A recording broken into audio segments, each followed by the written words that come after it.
princípio, Deus criou os céus e a terra. E a terra era sem forma e vazia. Havia trevas sobre a face do abismo.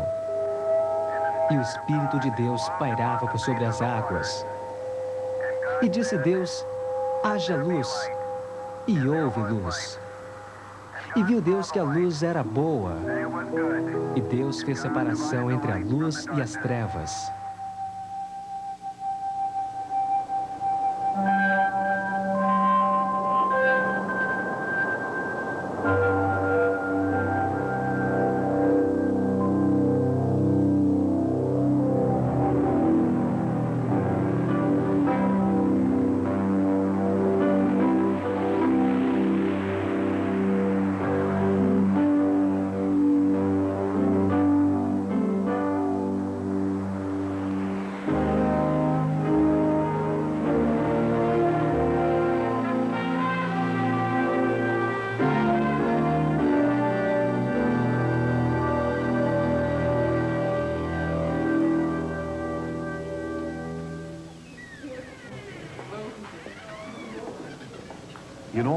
Em quase todos os sistemas educacionais do mundo, os jovens são ensinados a respeito do grande mistério, como apareceu ao mundo.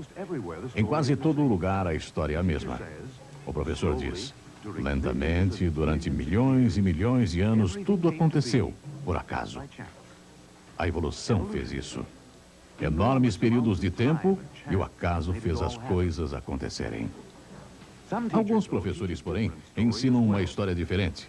Eles ainda consideram a criação como algo feito por uma inteligência extraterrena, a qual chamam de Deus, uma possibilidade científica.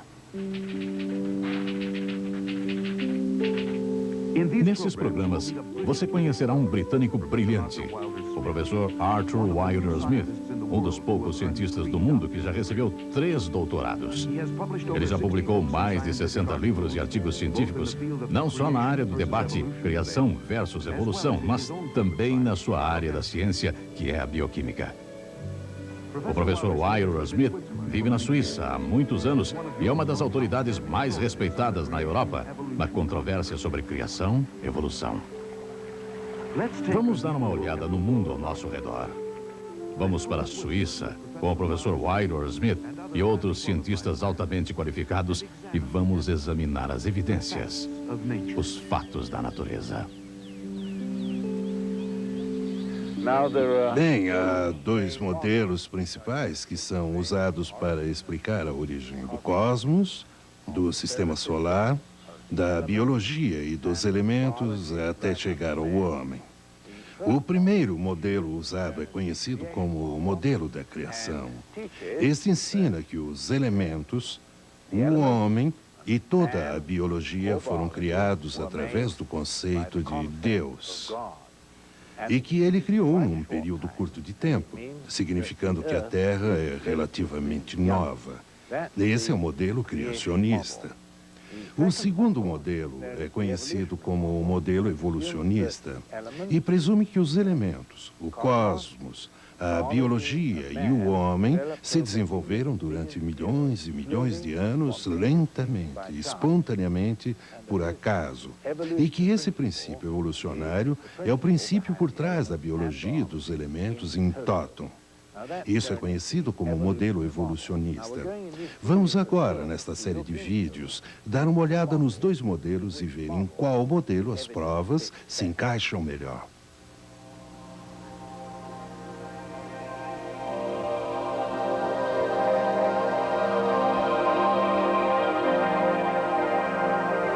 Mas antes de mergulharmos mais a fundo nas informações científicas relacionadas com o nosso tópico, devemos verificar o que nossos ancestrais pensavam de como se iniciaram todas as coisas. Bem cedo na história da humanidade, os homens devem ter ficado bastante impressionados com o Sol, a Lua e as estrelas.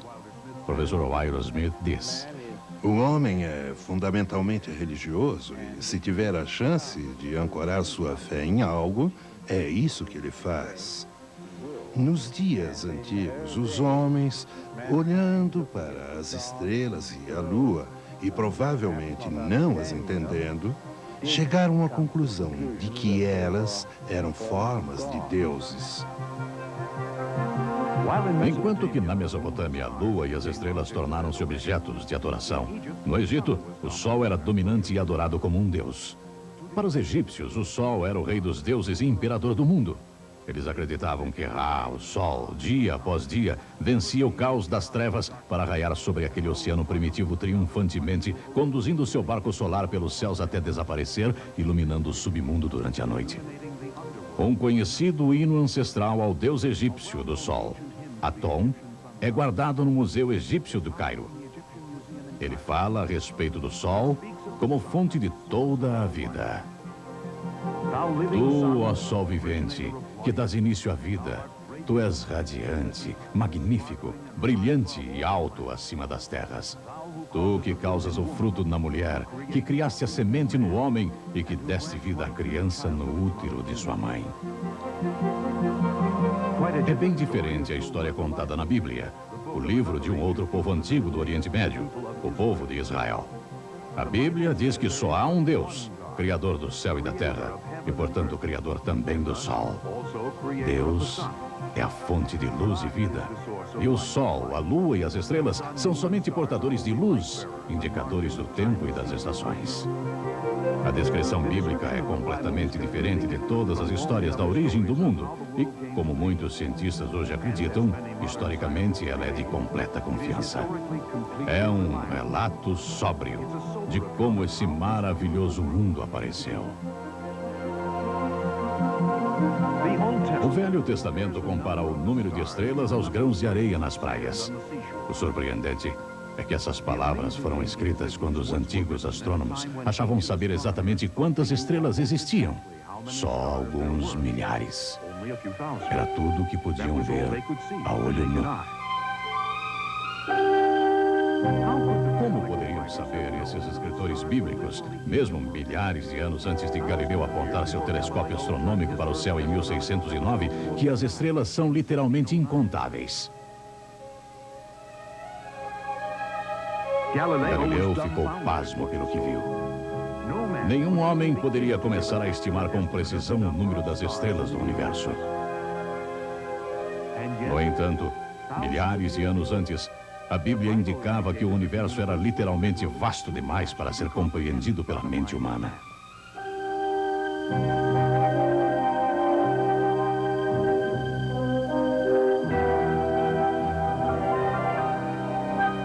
Para nós, vivendo no século XX, o Sol é uma fonte de energia importante.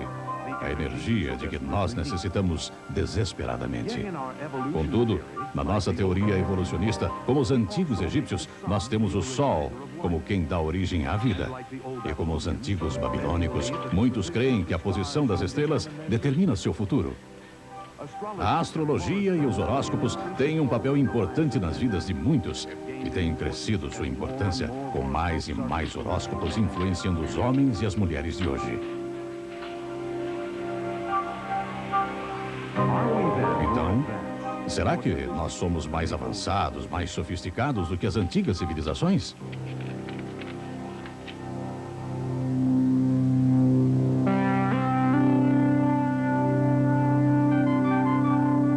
Em nosso século, a ciência e a tecnologia dominam nossas vidas.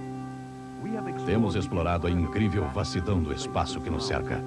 Aterrissamos na Lua e colocamos postos de observação em Marte. Mesmo que a pesquisa espacial só tenha conseguido engatinhar por alguns metros, nosso conhecimento tem aumentado rapidamente nos últimos anos. Porém, quanto mais sabemos e descobrimos, mais urgente se torna conhecer as respostas e perguntas como: de que maneira aconteceu tudo? De onde viemos? Somos nós produtos de um criador inteligente? Ou é a evolução, o mero acaso, nosso pai verdadeiro?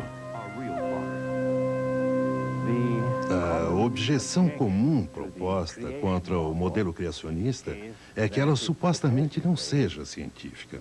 Dizem: se você oferece um Deus para explicar a origem da energia, da matéria e da vida, você está oferecendo algo que não dá para examinar num laboratório. Bem, nós não podemos examinar Deus num laboratório, e isso realmente é verdade. Mas mesmo que não possamos examinar Deus, o modelo criacionista pode ser examinado em laboratório e tem se provado correto, porque se o homem fizer o papel de um criador, ele pode, ou provavelmente, irá criar algumas formas de vida simples no decorrer dos próximos anos, possivelmente. Vejamos, o segundo modelo evolucionista diz que para produzir a vida não é necessário supor nada que não seja ou matéria ou energia. Ora, essa afirmação não é científica. Sabemos muito bem que se deixarmos a matéria sem pôr a mão, ela não se organiza sozinha, não importa o quanto tenham se esforçado nos últimos anos para provar isso. O que realmente precisamos, todas as vezes que queremos vida, é injetar informações vindas de um ser inteligente na matéria, seja este ser Deus ou homem. Portanto, o segundo modelo não se encaixa tão bem como o primeiro modelo, o da criação, com os fatos científicos conforme os conhecemos. Por que o professor Wilder Smith está tão convicto de que a evolução nunca poderia ter acontecido? A resposta é bem simples. Tomemos o exemplo dos arranha-céus de Nova York. Para construir esses prédios enormes, você precisa de um plano. Engenheiros e arquitetos fizeram cálculos complicados para construí-los de maneira que as pessoas possam morar e trabalhar neles com segurança. É claro que ninguém tem a ilusão que esses prédios vão durar eternamente. Tudo na natureza obedece às suas leis imutáveis. A segunda lei da termodinâmica diz que, eventualmente, tudo irá cair e se desintegrar. Nada é eterno. Tudo muda e o caos aumenta. Isso não se aplica somente às coisas que construímos, mas também à natureza. Os processos químicos que mantêm a vida de nossos corpos tornam-se menos eficientes à medida que envelhecemos. Já estamos acostumados com essa lei universal. Um relógio perde a corda. Um carro enferruja. Deixados à vontade, todas as composições químicas tendem a se desfazerem, dividindo-se em matérias mais simples ao invés de se tornarem mais complexas. Para o conhecido evolucionista Isaac Asimov, esse problema de caos progressivo tem se tornado a inspiração para uma história de ficção científica. Asimov, escrevendo em Nova York a maioria de seus 200 livros de ciência e ficção científica, conta por que tudo na natureza regride até chegar ao caos. A segunda lei da termodinâmica afirma que a quantidade de força de trabalho disponível que se pode extrair da energia do universo está constantemente diminuindo.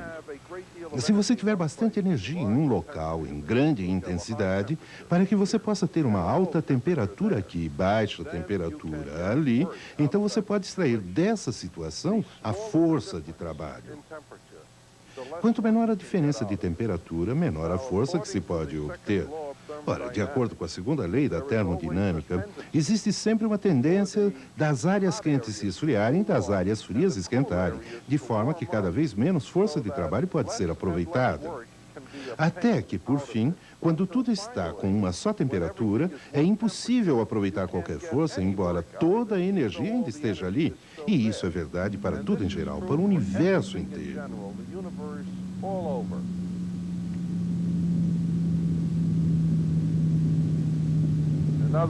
Em outras palavras, a água corre para baixo e não para cima. A água procura seu nível, não se separa. As coisas se tornam desordenadas. Existe o termo entropia, que melhor se define com certas expressões matemáticas. E é assim que os físicos teóricos o definem. Mas se esquecermos a matemática, a entropia é uma medida do nível da desordem do universo.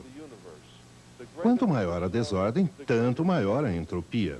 Ela é uma medida das coisas procurando seu nível em todo o universo. Quanto mais as coisas do universo vão se equilibrando, tanto maior a entropia.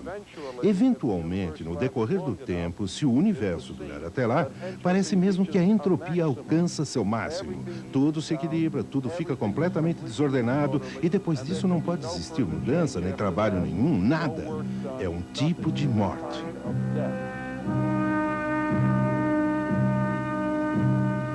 Os cientistas desconhecem qualquer exceção a essa lei.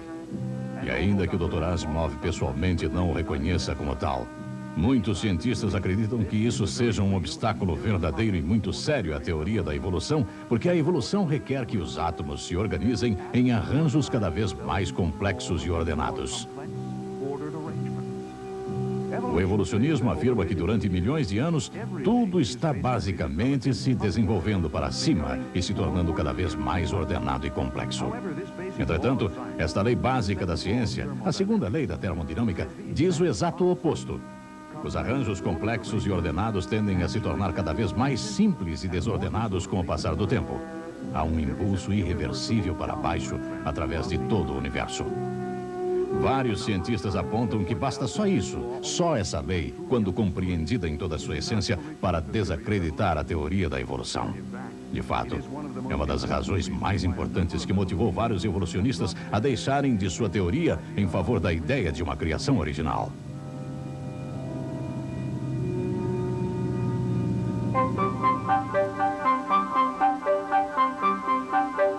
Para explicar somente a origem do nosso sistema solar, pelo menos 23 diferentes teorias existem. Por que tantas? Porque nenhuma delas explica todos os dados. Nenhuma delas, a não ser a ideia de parecer que foi projetada, criada. O universo não parece ter a forma de algo que foi formado simplesmente por uma explosão e acidentes do acaso. O universo opera de acordo com leis precisas e funciona com ordem.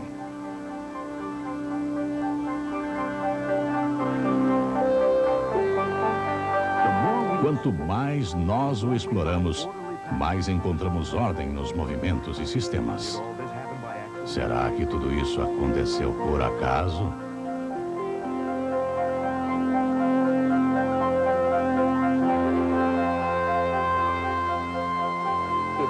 Se olhamos para o passado do universo, descobrimos que a entropia tem diminuído. Isso quer dizer que a desigualdade da energia está aumentando. No passado, mais energia se acumulava em um ponto e não em outro. Até que, finalmente, se voltamos suficientemente no tempo, percebemos que a entropia estava em um mínimo e tudo, assim, fica tão ordenado quanto é possível estar. O que parece agora é que foi naquele tempo que toda a matéria do universo estava em um grande bolo e tudo arranjadinho, fila, por assim dizer, como soldados em um desfile militar. E então explodiu. Foi o Big Bang, e isso foi há uns 15 bilhões de anos. E logo que explodiu, tornou-se mais desordenado. E a desordem vem aumentando gradativamente de lá para cá. É como se todos os soldados que estavam desfilando tivessem recebido a ordem de debandar. E desde aquele tempo caminham em qualquer direção, cada um por onde quer, até se espalharem por igual sobre toda a Terra, quando então a entropia fica no máximo.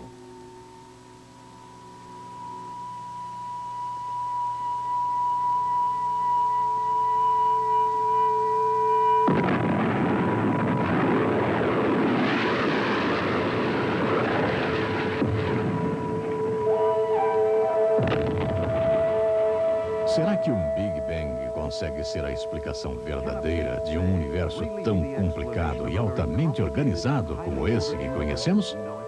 O astrônomo professor Harold Slusher. O Big Bang é a grande explosão, é uma das cosmogonias dos tempos modernos.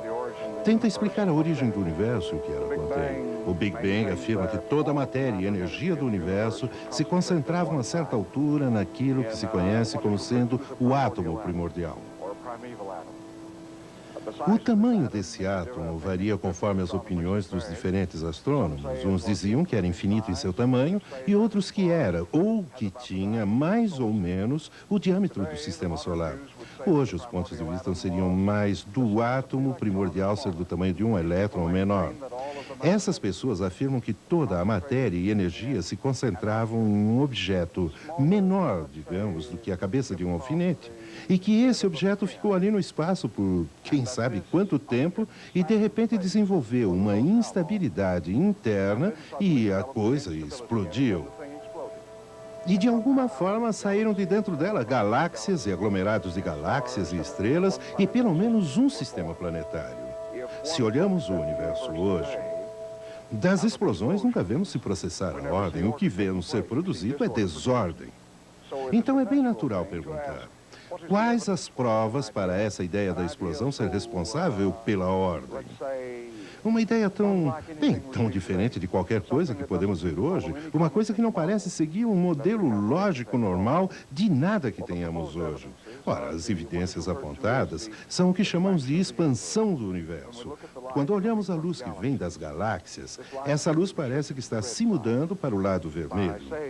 Dizendo que está mudando para o lado vermelho, eu quero dizer que se um objeto está se distanciando de nós, de quem o observa, parece que aquelas ondas de luz ficam esticadas, e à medida que se esticam, a luz vai mudando para o lado longo do espectro e a luz parece ser vermelha. Acredita-se ser isso um efeito causado pelo movimento de um objeto para mais longe do observador.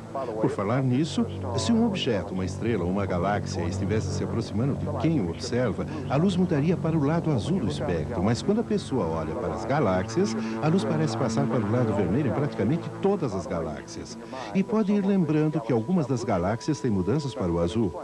Ninguém jamais explicou por que com base no universo em expansão, mas a maioria das galáxias tem mudanças para o vermelho. Isso é tomado como prova de um universo em expansão. Existe uma variedade de outras explicações científicas reconhecidas como possíveis para o fato da mudança para vermelho que não exigem falar em explosão nem expansão do universo. Por exemplo, como Einstein previu, a luz pode ficar avermelhada por causa da gravidade, aquela força de atração entre toda a matéria do universo. Além disso, há muitas razões para pôr em dúvida seriamente o universo ter sido formado com uma grande explosão. Aqui na Terra, em toda a nossa experiência, nunca observamos explosões que produzissem arranjos ordenados.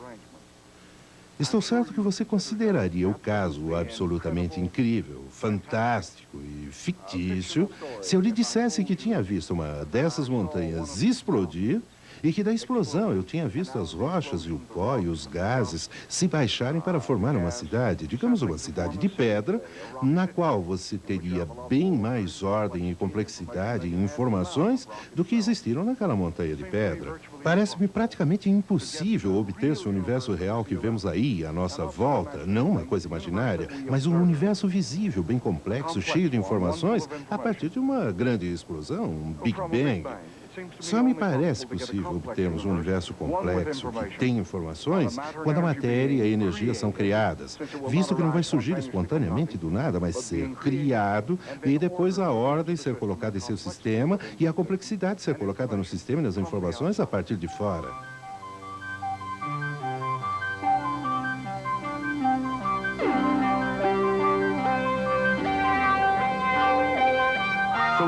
Assim, para criar qualquer tipo de desenvolvimento ou organização complexa num sistema fechado, precisa-se de energia e informações vindas de fora.